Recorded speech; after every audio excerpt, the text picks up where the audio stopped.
vinieron contra Josafat a una guerra. Y acudieron algunos y dieron aviso a Josafat diciendo: contra ti viene una gran multitud desde el otro lado del mar y de Siria. Y he aquí están en un lugar llamado Hasesón, Tamar, y el lugar estaba en Gadi. Entonces Josafat tuvo temor, dice la Biblia, según el texto de Segunda de Crónicas 20, verso 3. Y Josafat tuvo temor. Y en esa situación dice que Josafat se humilló su rostro para consultar a Jehová. E hizo en ese momento Josafat pregonar un ayuno a todo Judá, y se reunieron los de Judá para pedir socorro a Jehová. Y también de todas las ciudades de Judá vinieron a pedir ayuda a Jehová. Entonces en ese momento, dice el versículo 5, Josafat se puso en pie en la asamblea de Judá y de Jerusalén, en la casa de Jehová delante del atrio nuevo. Y dijo Jehová, hablando Josafat, y dijo, habla Josafat y dice: Jehová, Dios de nuestros padres, ¿no eres tú Dios en los cielos y no tienes dominio sobre todos los reinos de las naciones? ¿No está en tu mano tal fuerza y poder que no hay quien te resista? Dice Josafat. Dios nuestro, ¿no echaste tú los moradores de esta tierra delante de tu pueblo Israel y la diste a la descendencia de Abraham, tu amigo, para siempre? Y ellos han habitado en ella y te han edificado en ella un santuario a tu nombre, diciendo: si mal viniere sobre nosotros una espada de castigo o pestilencia o hambre, nos presentaremos delante de esta casa y delante de ti, porque tu nombre está en esta casa. Y a causa de nuestras tribulaciones clamaremos a ti, y tú nos oirás y nos salvarás, dice Josafat. Ahora pues, he aquí, los hijos de Amón y de Moab y los del monte de Seir, a cuya tierra, dice, no quisisteis que pasase Israel cuando venía de la tierra de Egipto, sino que se apartase de ellos y no los destruyese. He aquí ellos, dice Josafat, nos dan el pago viniendo a arrojarnos de la heredad que tú nos diste en posesión. Oh Dios nuestro, no juzgarás tú, porque en nosotros no hay fuerza contra tan grande multitud que viene contra nosotros. No sabemos qué hacer, y a ti volvemos nuestros ojos. Y toda Judá estaba en pie delante de Jehová, con sus niños, sus mujeres y sus hijos. Pero en aquel lugar estaba allí Jaasiel, hijo de Zacarías, hijo de Benaía, hijo de Jehiel, hijo de Manatías, levita de los hijos de Asaf, sobre el cual vino, dice en aquel momento, el Espíritu de Jehová en medio de aquella reunión. Y dijo: oíd. El Espíritu de Dios por medio de este hombre dijo: oíd, Judá, todo, y vosotros moradores de Jerusalén, y tú, rey Josafat, Jehová os dice así: no temáis, ni os amedrentéis delante de esta multitud tan grande, porque no es vuestra la guerra, sino de Dios. Puede sentarse, Dios le bendiga. He querido leer varios versículos para que entendamos el contexto de esta palabra y de esta historia. Y quiero marcar una frase ahí al inicio de este tema. Cuando Dios está contigo. Cuando Dios está contigo.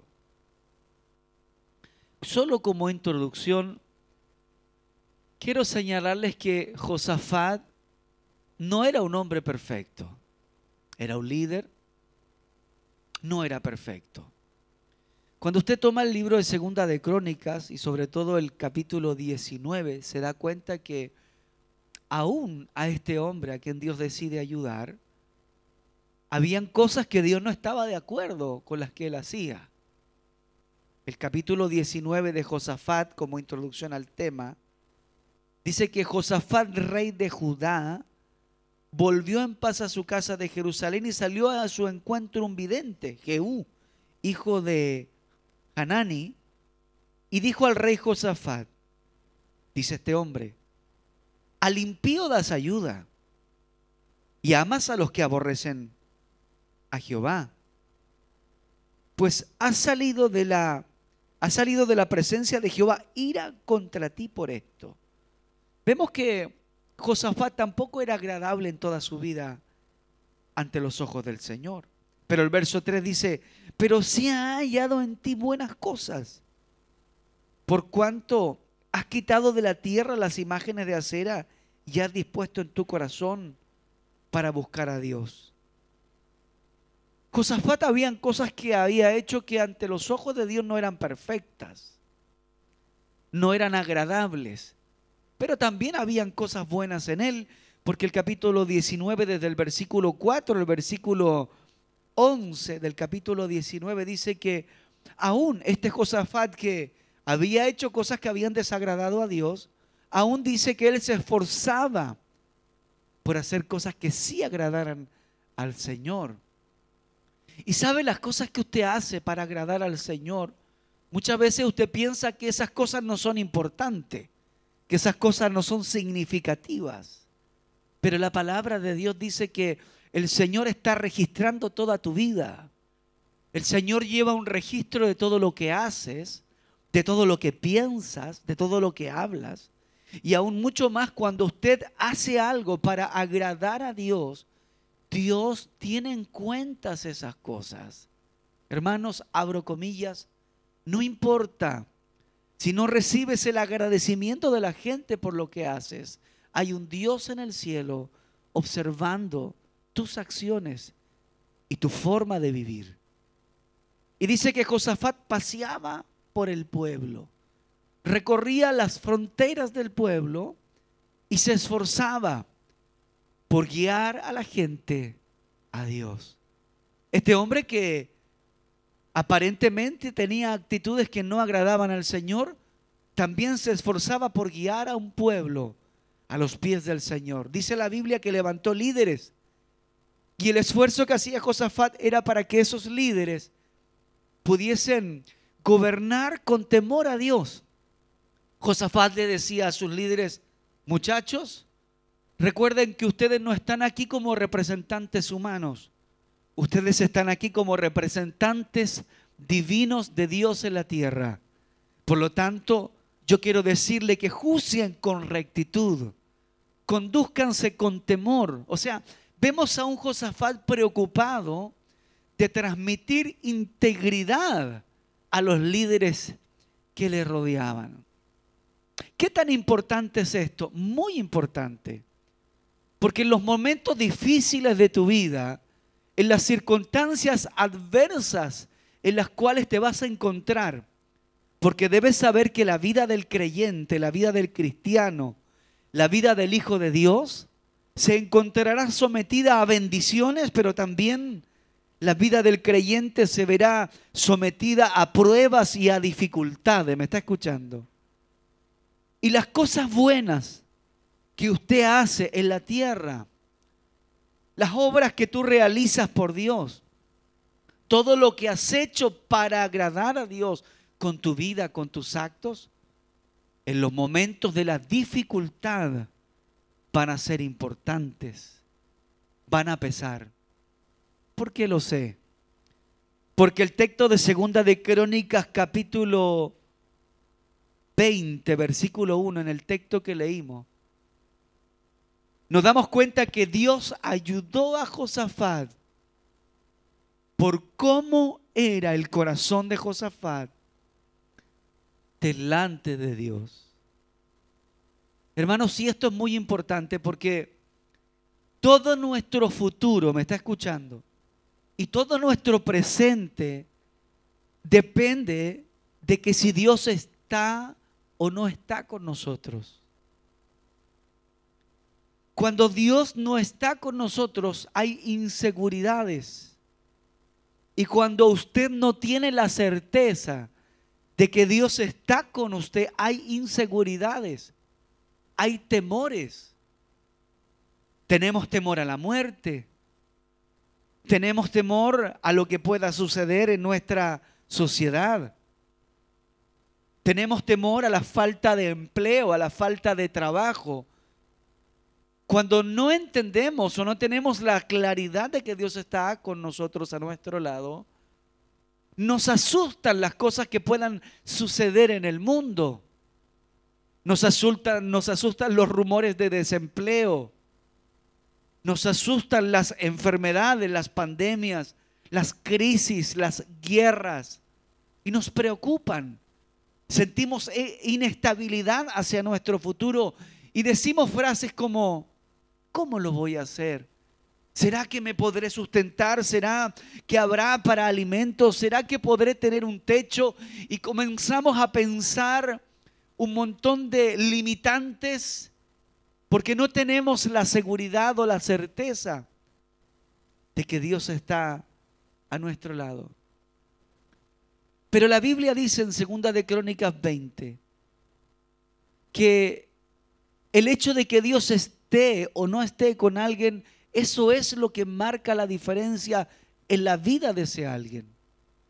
El texto dice que Josafat era un hombre no perfecto, pero hacía cosas que le agradaban a Dios y se enfrenta a una dificultad grande en su vida. Un ejército enorme venía a destruirlo. Allí pesaron las cosas buenas que hizo Josafat. En momentos así, en momentos así. ¿Recuerdas aquel rey, abro comillas, aquel líder que iba a morir y que Dios le añadió 15 años más de vida? Dice que él moriría, pero cuando se entera que va a morir, él clama a Dios y presenta su vida delante del Señor y le dice: Señor, esta ha sido mi conducta delante de ti. Recuerda cómo yo me he conducido delante de tu presencia. Y dice que Dios considera su oración y le añade 15 años más de vida. ¿Con qué negociaríamos hoy día frente a una crisis en nuestra vida con Dios? ¿Qué herramientas tendríamos hoy, qué argumentos tendríamos hoy para negociar con Dios y decir: Señor, esta ha sido mi vida delante de ti? En el caso de este líder, de este hombre, nos damos cuenta que tenía cosas buenas y Dios las había visto.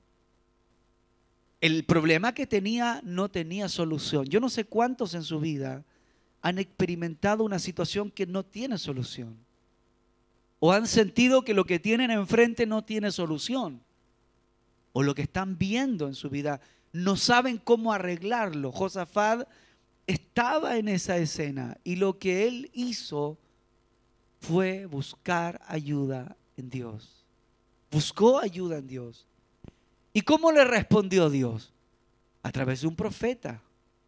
Le entregó una palabra. Hoy, ¿cómo nos habla Dios? Por medio de la Escritura. En aquel entonces Dios toma a un hombre, pone de su espíritu. Cuando ve a Josafat y al pueblo buscando y volviéndose a Dios, buscando a Dios, Dios pone de su espíritu en un hombre y le trae una palabra a un hombre que no tenía dirección, a un hombre que había agotado su logística mental y toda su capacidad pensando cómo hacerlo, no sabía cómo hacerlo, pero Dios sí sabía cómo hacerlo. Eso es bueno. Cuando usted no sabe cómo hacerlo, Dios sabe qué hacer. Cuando usted no sabe por qué camino ir, Dios sabe por qué camino tú tienes que ir. Y entonces Dios le habla a través de un hombre, un profeta. Dios pone de su espíritu en él y le dice: Josafat, son muchos los que vienen contra ti, pero no te preocupes, porque yo estoy contigo. Y esta batalla no es tuya. Esto no es algo que vayas a resolver tú, no es algo que vayas a solucionar tú, sino que el Señor le dice: yo voy a solucionar esto por ti. Yo voy a arreglar en tu vida esto que tú no puedes arreglar, esto que hoy tú no puedes solucionar, yo lo solucionaré por ti. Lo único que Josafat tenía en ese momento era una palabra. Era una palabra. La pregunta es: ¿quién le había dicho esa palabra? Dios. Y eso marca la diferencia en todo esto. Dios le estaba diciendo: yo pelearé por ti. Y ahí entra la fe. Ahí entra la fe. Está el escenario en el que estás. Está la situación en la que estás. Está lo que ven tus ojos. Estás tú. Está la palabra. Y todo eso entra en conflicto. La humanidad nuestra. No sé si Dios obrará. No sé si Dios estará trabajando en esta situación. No sé si esto será importante para Dios. No sé si Dios realmente me ayudará. ¿Será mi sentimiento? ¿Seré yo? ¿Será mi mente? ¿O será Dios hablándome? Y empieza esta juguera en nosotros a mezclarse en donde no sabemos realmente qué va a pasar. Pero ¿qué es lo que esperaba Dios? Una actitud. Una actitud. Una actitud de decisión, de decir: ok, no importa el escenario que tengo enfrente, yo voy a creer en que Dios me va a ayudar. Esa es la actitud. Tenemos miedo de repente a establecer una palabra, a establecer una actitud que marque una posición y una postura nuestra frente a una circunstancia. Tenemos miedo porque no sabemos qué vaya a pasar desde el otro lado. Pero Dios esperaba una actitud. Vamos a creer. Vamos a confiar que Dios está con nosotros. Vamos a creer que Dios está en control. Vamos a creer que sí fue el Espíritu Santo, que sí fue la palabra de Dios y que no fui yo. La Biblia señala en el Nuevo Testamento: porque no ignoramos sus maquinaciones. Habla de Satanás, el diablo. ¿Qué entendemos allí? Que hay momentos en donde Dios quiere plasmar una palabra en nosotros, pero el diablo, y que anda suelto, porque eso enseña mi Biblia, que anda suelto como león rugiente, el diablo, algunos dicen sus potestades, demonios, yo digo el diablo, trata de cruzar frases, pensamientos, de tergiversar lo que pasa en nosotros para que no recibamos la palabra y no tomemos una actitud y una posición frente a una determinada circunstancia. Es complicado y profundo lo que estoy tratando de plasmar en esta mañana. Espero usted lo entienda. Bendito es el nombre del Señor. Ahora, fijémonos en algo. Antes de que Dios le hablara, ¿me está entendiendo la historia, no? Antes de que Dios le hablara, dice que hubo una humillación de parte de Josafat. Hubo una humillación. Se humilló frente al Señor. Hermanos, esto es importante. La Biblia dice que el que se humilla será enaltecido y el que se enaltece será humillado.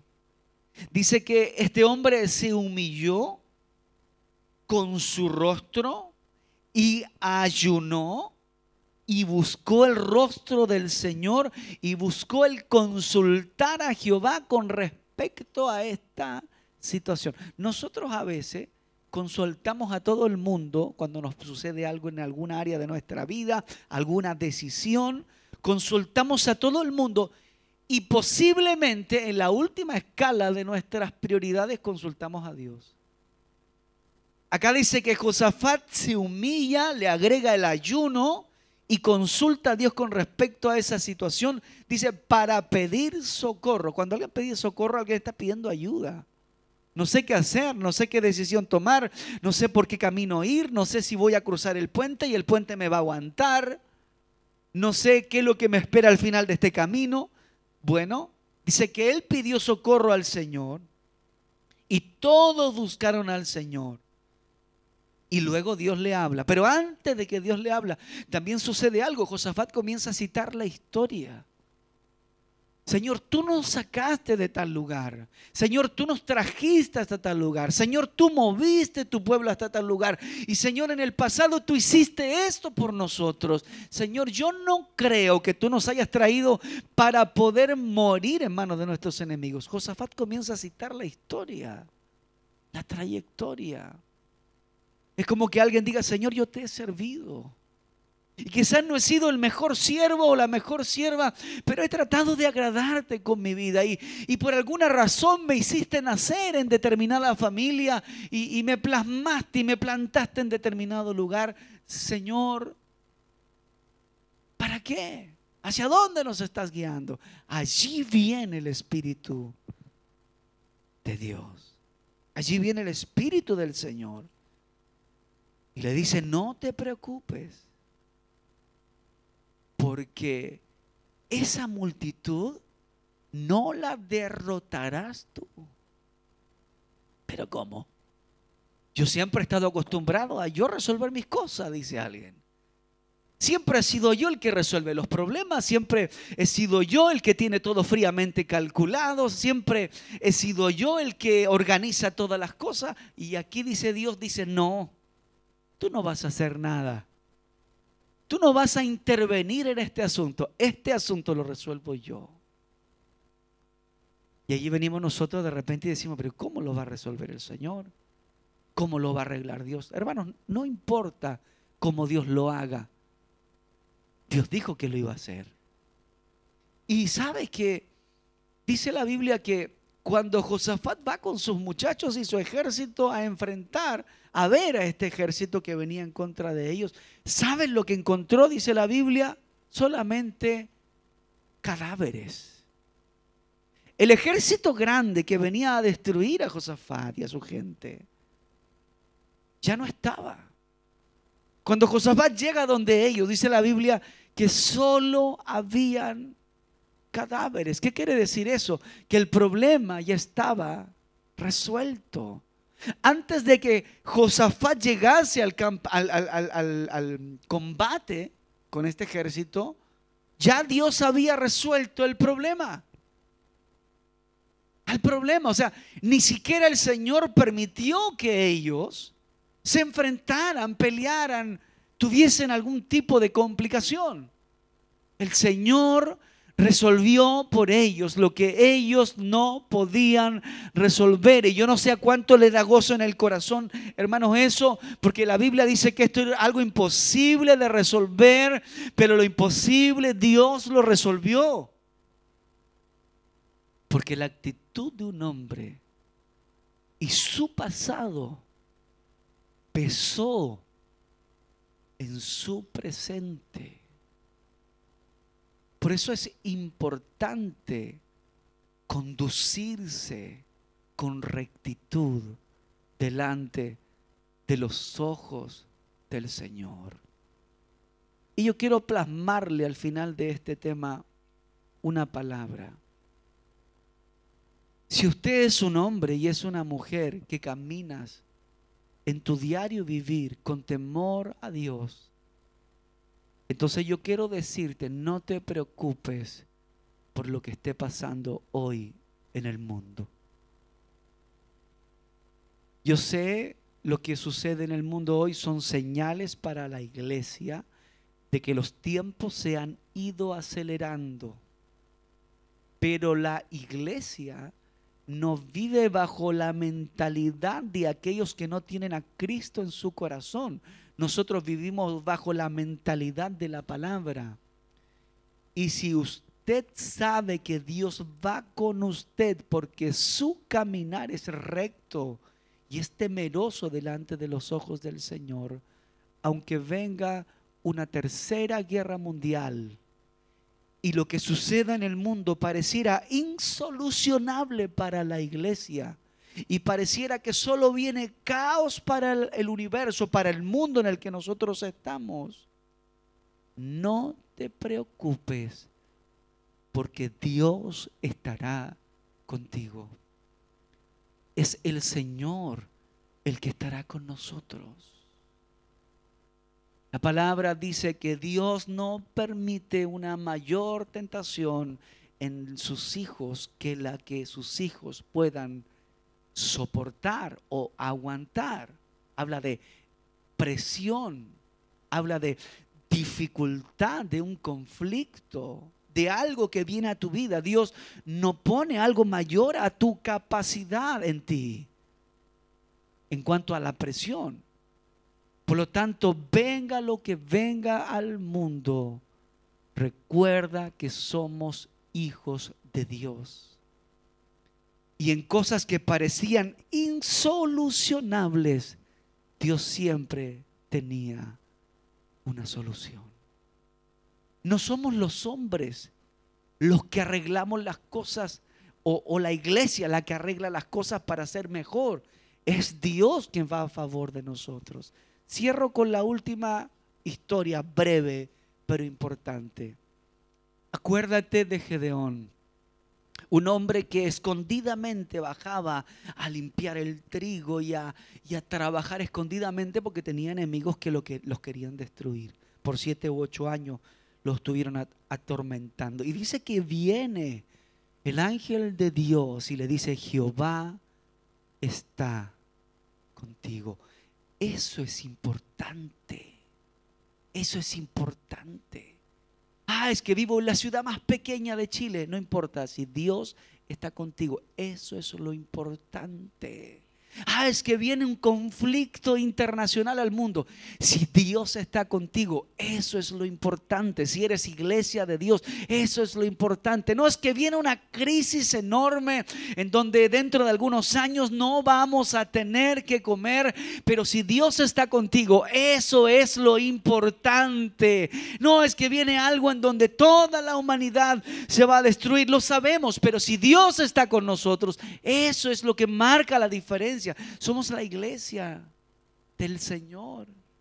Somos el propósito, mira, somos el propósito por el cual Dios se humanó y vino a la tierra. Somos la iglesia del Señor. Y entonces dice que Gedeón, pensando que se enfrentaría a sus enemigos con muchas personas, todos conocen esa historia. Pero ¿te acuerdas que Gedeón pensaba que se enfrentaría a sus enemigos con mucha gente a su alrededor, como diciendo: hay que ayudarle a Dios porque la cosa está difícil? Así que yo creo que entre más seamos, entonces más aseguramos que nos va a ir bien. ¿Te fijas?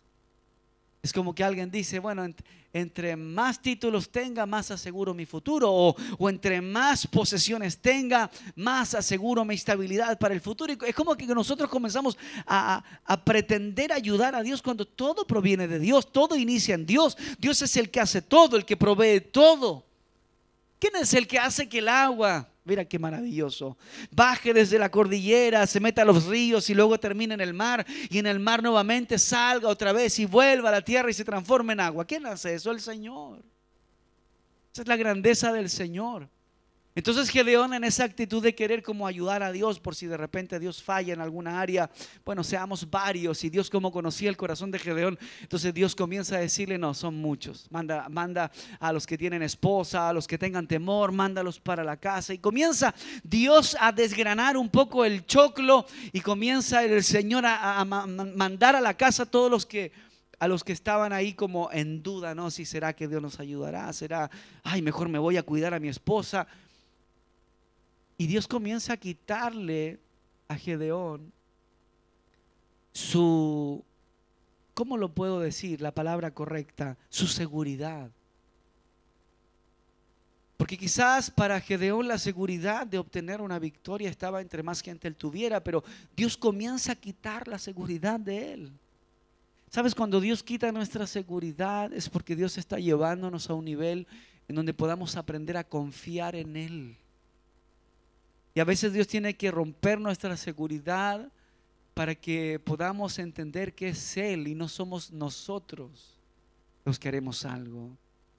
Y entonces Dios quiebra la seguridad de Gedeón y lo lleva a un límite en donde ya yo creo que Dios dijo, bueno, para que no se me desmorone moralmente y caiga en un estado de depresión, entonces le voy a dejar 300. Y ya yo creo que allí a Gedeón no le quedaba de otra que solo poner en práctica la fe. La fe. ¿Y qué hizo? Dice que creyó. Y Dios le dio una victoria. Aquí hay algunas controversias si eran 200,000 o eran 250,000 soldados que estaban en contra de él. Y Dios le dio la victoria porque Dios quebró todas las fortalezas de Gedeón, porque Dios quería mostrarle que es Dios finalmente el que nos lleva a la victoria. Es Dios finalmente el que nos lleva a conquistar. Es Dios, no es nuestra capacidad. Es el Señor el que canaliza, el que nos topa con gente, el que nos abre puertas, el que de repente te cruza con alguien, el que te mete en una conversación, en un diálogo, el que va haciendo nuestras redes. Finalmente es el Señor. Nosotros decimos, no, es que yo me encontré con Él, es que yo hablé con Él, es que yo le conocí a Él. Y comenzamos a pensar que hemos sido nosotros cuando no nos damos cuenta que detrás de nosotros hay alguien más grande que nosotros, guiando nuestra vida, dirigiéndonos en todas las áreas de nuestra vida. Y ese es el Señor quien guía y dirige tus pasos. Por eso el llamado es, y cerrando este tema, si Dios está contigo, eso es lo que cuenta. No lo que la prensa dijo o lo que el canal de televisión informó y trató de plasmar en una sociedad. No nos olvidemos que somos hijos de Dios. Y las cosas buenas que tú haces hoy para Dios, aunque sean invisibles para la gente, son visibles para Dios. Y esas cosas contarán en el momento cuando tengas un ejército enfrente y te encuentres en situaciones que no puedas resolver. Tu actitud hoy influirá en lo que vas a vivir el día de mañana. Un gran ejército, pero no era más grande que Dios. No era más grande que el Señor. Hoy puede haber una crisis enorme en el mundo, pero esa crisis no es más grande que Dios. Hablan de países como superpotencias en cuanto a armamento, logística, recursos, número de personas. Pero hay un Dios más grande que es suficiente para guardar a aquellos que en esta tierra y en algún lugar del mundo adoran y alaban su nombre. Oremos al Señor. Padre, te queremos dar muchas gracias en el nombre de Jesús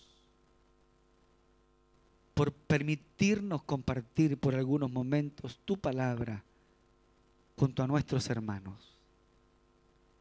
Sé, Señor, que de alguna manera has hablado a nuestra vida. Cada uno de nosotros está viviendo distintas situaciones y realidades. Cada uno de nosotros enfrentamos distintas preocupaciones y temores. Pero también sé que en tu misericordia, en tu amor y tu gracia, has hablado a nuestra vida por tu palabra. Que no importa, Señor, cuán grande pueda ser la situación que pueda estar frente a nosotros. Tú eres más grande que esa situación. Y que al final de la historia, Señor, eres tú. Es usted, Señor, el que permite todas las cosas. Y es usted el que va a nuestro lado ayudándonos en cada área de nuestra vida. Cuando tu palabra dice, Señor, no te dejaré y no te desampararé, es una gran realidad, Señor. Tú estás con nosotros. Hemos visto tu mano, hemos sentido, Dios mío, tu mano en favor de nuestras vidas. Tú has sido el que nos ha guardado, tú has sido el que nos ha dado victorias en tantas áreas, Señor. Tú has sido el que nos ha llevado a conquistar lo que humanamente nosotros creíamos imposible de conquistar. Tú eres el que ha depositado bendiciones en nuestra vida, pues todo radica y todo inicia en usted.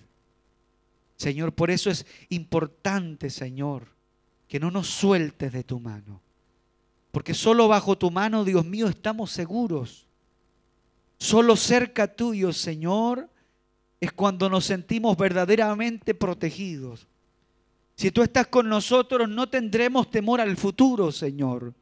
Si usted va a nuestro lado, no tendremos temor a lo que pueda venir al mundo, Señor, porque sabemos que usted peleará por nosotros, que usted nos ayudará, que usted será, Dios mío, nuestro escudo. Usted será nuestra fuerza, aleluya. Usted será, aleluya, nuestra ayuda en momentos de adversidad. Porque así ha sido usted, Dios mío. Usted ha sido fiel con su pueblo. Usted ha sido fiel con sus hijos, Señor. Y cuando sus hijos han invocado su rostro, cuando su pueblo se ha humillado delante de su presencia, usted no les ha dado vuelta a la espalda, Señor, no.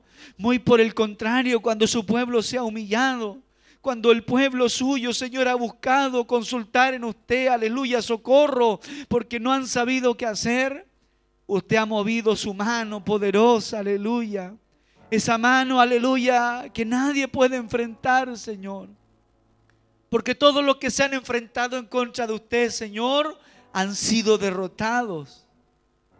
Usted ha vuelto su mano gloriosa en favor, Dios mío, de aquellos que han buscado tu rostro. Señor, no sabemos cuántos años usted nos dé de vida a cada uno de nosotros, pero queremos caminar contigo, Señor. Queremos que usted vaya, Señor, a nuestro lado. No queremos ir solos, Señor, por el sendero de la vida. No queremos caminar en desobediencia, en rebeldía. No queremos caminar lejos suyo. Porque vienen días difíciles, Señor, para la humanidad. Pero si tú estás a nuestro lado, todo estará bien, Señor. Pues como dice tu palabra, aunque el mar se mueva y los vientos soplen y las aguas quieran entrar, Señor, en la barca, si tenemos fe, Señor, y si confiamos en tu palabra, todo estará bien para tus hijos. Dios, bendícenos por tu palabra. Fortalece la vida y la fe de tu iglesia por tu palabra. Amén y amén, Señor.